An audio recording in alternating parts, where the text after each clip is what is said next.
미국 정부가 우리나라를 민간 국가에 추가했다는 소식이 밤사이 전해졌습니다.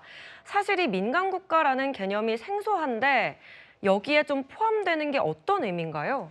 미국 에너지부에서 정책적인 이유로 특별하게 관리가 필요한 국가다 이렇게 지정하는 것을 얘기를 하는 겁니다. 네. 그런데 이제 지정된 국가들의 면면을 살펴보면 북한이라든가 러시아, 중국 이런 국가들이거든요. 예. 사실상 미국의 적대국들이고 물론 우방도 포함되어 있습니다만 동맹국으로서 민간 국가 범주에 속하게 된 것은 처음이기 때문에 예. 상당히 대외적인 이 신인도라든가 국가 이미지의 어떤 하락이 우려가 되는 그런 상황인데요.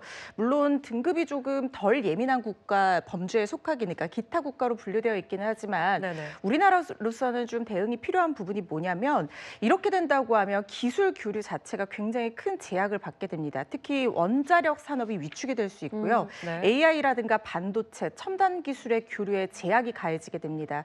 그리고 말씀드린 어떤 국제적인 이미지의 하락뿐만 아니라 연구소와 기업들이 지금 미국과 우리나라가 교류를 하고 있는 상황인데 이런 네. 교류라든가 이런 것들도 적극적으로 하기가 어려워지고 연구소 방문하려면 6주 전에 사전 승인 받아야 되고 에너지부 심사 받아야 되고 이런 상황이 될 수 있거든요. 예. 그래서 장기적으로 봤을 때는 우리나라의 산업 경쟁력을 위축시킬 수 있기 때문에 대응이 좀 필요할 것 같습니다.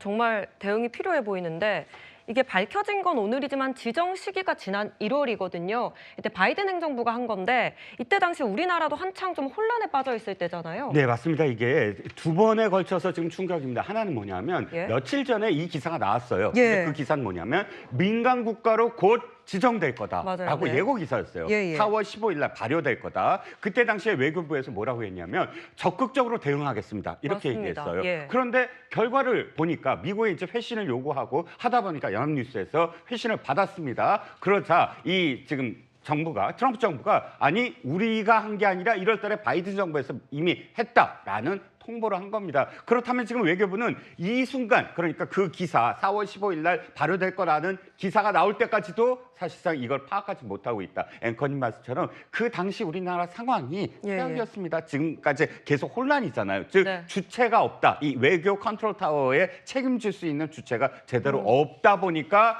미국에서 어떠한 일이 벌어졌는지 제대로 파악하지 못하고 있는 게 이번에 드러나게 된 겁니다. 네, 말씀처럼 우리 외교부는 이 소식을 뒤늦게야 확인한 것으로 보입니다. 지난 11일 국회 외통위 당시 조태열 외교부 장관의 발언 들어보시죠. 주미 대사관과 주한미국 대사관을 통해서 확인한 바로는 아직 확정된 게 아닙니다. 그거에 대해서 우리 외교부나 우리 관계 당국의 의견을 요구받은 겁니까? 미국도 그 관련 배경과 경위를 저희들한테 설명해 줄 수 있는 사람이 아직은 없고 아마 내부적으로 뭔가 상황이 파악된 다음에 저희에게 의논을 할 것으로 합니다. 에너지부에서 이런 명단을 만드는 거잖아요, 목록을. 근데 뭐가 파악을 아직 못했다는 거죠? 에너지부에서 우리에게 사전 통보를 해서 우리가 알게 된 게 아니고 예. 비공식 경로를 통해서 알게 된 걸 우리가 문제 제기를 해서 에너지부에서 다시 자체 내부 지금 상황을 파악하고 있는 단계라는. 네, 그러니까 조태열 장관에 따르면 민간 국가 지정과 관련해서 며칠 전까지만 해도 미국 측의 연락을 받지 못했다. 이렇게 얘기한 건데 이게 정치적이라든지 좀 외교적인 파장까지 이어질 수 있는 문제잖아요. 좀 정부는 어떤 대응을 좀 하고 있다고 봐야 될까요? 일단 파악 자체가 늦어진 상황, 뒤늦게 파악을 했다고 하기 때문에 지금 대응책 마련에 고심을 하고 있는 상황으로 보이는데 우선 첫 번째 단계로 해야 될 것은 사정 예방적인 외교 정책을 지금 당장 실시를 해야 됩니다. 왜냐하면 발효가 4월 15일까지 아직까지 한 달 정도 남아있는 상태거든요. 그래서 정식으로 발효되기 전에 민간 국가 리스트에서 우리나라를 삭제하려는 노력이 필요한데 지금 이렇게 지정된 이유에 대해서 추측하기로는 그때 당시에 정치권을 중심으로 핵무장론이 확산을 할 때였거든요. 그래서 즉시 미 에너지부라든가 백악관 국가안전보장회의 외교 채널을 가동을 해서 우리나라가 핵 확산 의도가 없는 안전한 국가다라는 점에 대한 설득이 필요하고요. 그리고 두 번째로 장기적으로 봤을 때 민간 국가 리스트에서 우리나라를 지우는 협상 전략이 실패를 한다라고 하면 앞으로 우리나라 산업이라든가 경제에 미칠 영향을 고려를 해서 기업이나 연구소들에 대한 어떤 대응책, 대체 파트너 개발이라든가 이런 것들도 필요하다는 생각이 들고요. 특히 미국 정부를 설득을 꾸준히 해야 되는데 지정이 된다고 하더라도 삭제가 될 수 있는 거거든요.